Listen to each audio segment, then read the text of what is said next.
Hello, I'm Rachel, and if you're listening, you probably already knew that. You're probably also a huge fan and have been listening to the other episodes of my podcast, and therefore already know that last year I decided that I wanted to read more and got people across my social media sites to suggest 24 books to help me with this goal. In the second week of August, I'll be reading The Throne of Glass by Sarah J. Maas. Today's fortnightly suggestion came from Severin and Jeff. Leviathan Wakes by James S.A. Corey. Thanks, lads. When the show based on these books came out, I was too busy watching other space shows to have the chance to get into it. The Expanse has been on my list for a long time, and now I'm grateful that I haven't seen it yet. I feel as though reading the books will give me a greater appreciation when I do finally have time to sit down and watch through. And congratulations to everyone involved. Apparently the show is officially getting a 5th season. That being said, I have absolutely no knowledge about the differences between the show and the book, so if you have any questions or notice something missing, I will literally have no clue as to what you're talking about. On with the show. So, without further ado, the scapulae had been taken 8 days ago, and Julie Mao was finally ready to be shot. Leviathan Wakes has 2 major protagonists, Jim Holden and Detective Miller. But Rachel, you the audience may be asking, what about Julie? My lovely and dare I say, beautiful audience, we will get to Julie. So we begin officially with Jim Holden many hundreds of years from now on a ship that mines water and delivers it to one of the stations that make up the Belt. Humanity has moved beyond Earth, and the main factions are Earth, which produces crops, Mars, which has a massive military presence, and the Belt, which are like the blue-collar miners of our solar system. Holden's ship, the Canterbury, picks up a distress signal from Julie Mao's ship. It's not rare in science fiction to see ships named after famous people, events, or folklore. Hell, we named almost every rock you can see with a basic telescope after a Roman deity. Scapulae, as far as I can tell, is just the Latin word for rock, which in itself is somewhat foreshadowing. But the irony of the authors who are pen-named Corey naming the rescue ship that Holden takes the Knight is hard to escape. I'm about 4 credits away from an English degree, so while I have your rapt attention, let's talk about my favorite medieval poet, Geoffrey Chaucer. Jeff is most famous for writing, if you've ever taken a high school English class, perhaps you've had to read it too, a long-form poem called The Canterbury Tales. It is a collection of stories as told by multiple people on a trip together, each story an allegory or fable. The Knight's Tale, the story fragment, not the movie, even though it was a great movie, has a lot of similarity to Holden and the people he takes with him to answer the rescue call. In The Knight's Tale, 2 cousins are captured. Look, there is not a moment between the time we meet Holden and the end of this book that this dude is not trapped within the larger machinations of the story. Usually when you read a book, the main character's actions move the plot forward. The plot is happening to Holden. The cousins fall in love with a princess. This is Holden and Miller, 2 parts of the galaxy, unfortunately connected to Julie Mao. Holden and a small crew get into the night to find the distress signal is being broadcast out of a completely empty ship that had been recently raided. The signal has a large stamp on it suggesting that it is of Martian make. Martian human in the case of this book, so far no aliens, but my dad did spoil a part of the show for me when I tried to talk to him about this book earlier. As the crew figure this out, they hear their main ship going into action. Martian-looking ships have aimed and fired torpedoes and blast the Canterbury out of the sky, out of space. Holden is able to take the Knight among some asteroids and get a message out, and that message goes out to everyone. Mars has attacked a Belt ship.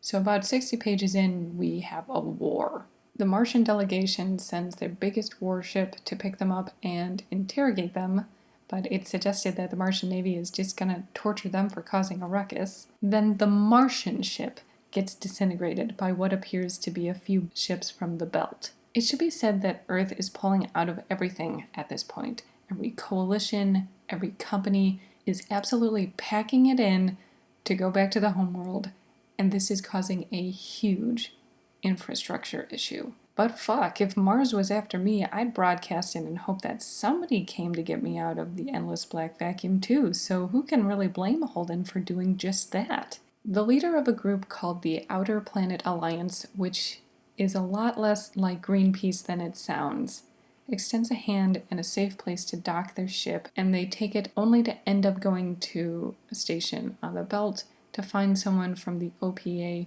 who might have answers. A group that looks a lot like they may be cops tries to shoot them up in a hotel before they run into Detective Miller. Converging stories 200 pages in, and they find the person with the answers, Mao, dead in a bathtub, covered in an unknown brown liquid. Let's scale back to Miller. Miller is a cop from the Belt who was given the task of finding Julie Mao and returning her to her parents. Now, this would be a simple job of finding some rich kid runaway if we didn't already know that Julie was a member of the Outer Planet Alliance and on that bait shaped like a spaceship. If Holden is living in a fast-paced action movie, Miller is living in a mystery. Most of the fallout we see from Holden's declaration of war, we see through Miller's eyes as he tries to deal with riots and people trying to take power after Earth's presence pulls out. At first, he doesn't care about a retrieval job because he's got bigger cases to work on, but he becomes more invested after he's fired for trying to pursue it. And drinking. Mostly the drinking, but his fixation eventually leads him to the casino asteroid of the Belt, to a hotel shootout, to James Holden, and to Julie Mao's corpse. The alarms alerting everyone to a radiation leak go off, and the group is herded towards a quote-unquote safe area. Unfortunately, Miller recognizes one of the people in riot gear as a thug he has nabbed before, and a few things dawn on him at once. 1. Everyone is in stolen riot gear, and are 2. Not cops but hired thugs, who are 3. Not herding everyone to safety. The team hides out for breath while Miller and Holden investigate and find that groups are being taken into areas where they are being exposed to whatever Mao had been exposed to and are severely irradiated. They also get some radiation poisoning, which makes it hard for them to run when they converge into what becomes a zombie flick. Personally, I was hoping for a romance. The way Leviathan wakes is pieced together, following one character for a chapter and switching off, really lends itself to the scope the Corys are trying to encapsulate. We have 3 warring factions who are light years away from each other, and yet the concept of a war for resources is pretty relevant. The idea of annihilation here is even more profound, because we have an almost Ship of Theseus condition here. The Ship of Theseus is a thought experiment examining identity. A ship sailed by Theseus needs restoration and part replacement, but how long until it is no longer the original object? How long until the humans on Mars or the Belt claim these as their identity? How long until they stop seeing themselves as human? For most of the people we see crying for war in the book, their identity is geolocked. It's almost war with another species. But without the resource that each provides, the other piece can't exist. Mars and the Belt simply cannot survive without Earth resources that the Belt ships and that Mars protects, supposedly. I see Mars as an almost Spartan society centered around military and the need to prepare themselves for the events of this book, I suppose. Overall, I'm giving this book a 10 out of 10 Rachels. Again, I love books. What did you expect? There are some books I read that are contained one-offs that say what the author is trying to say and are done with it. These are a little easier for me to get through because at the end I feel like I've accomplished something.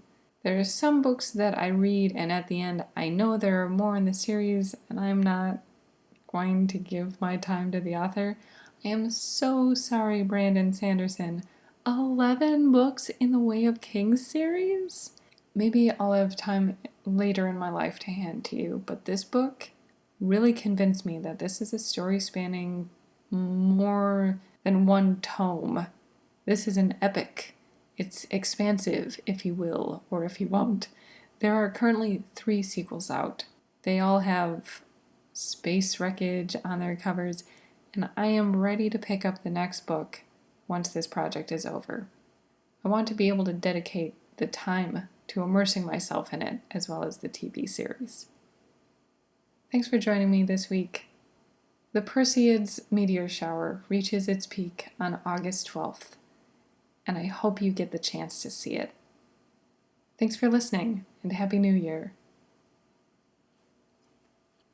Wait, is the guy who plays Holden the guy from Sky High?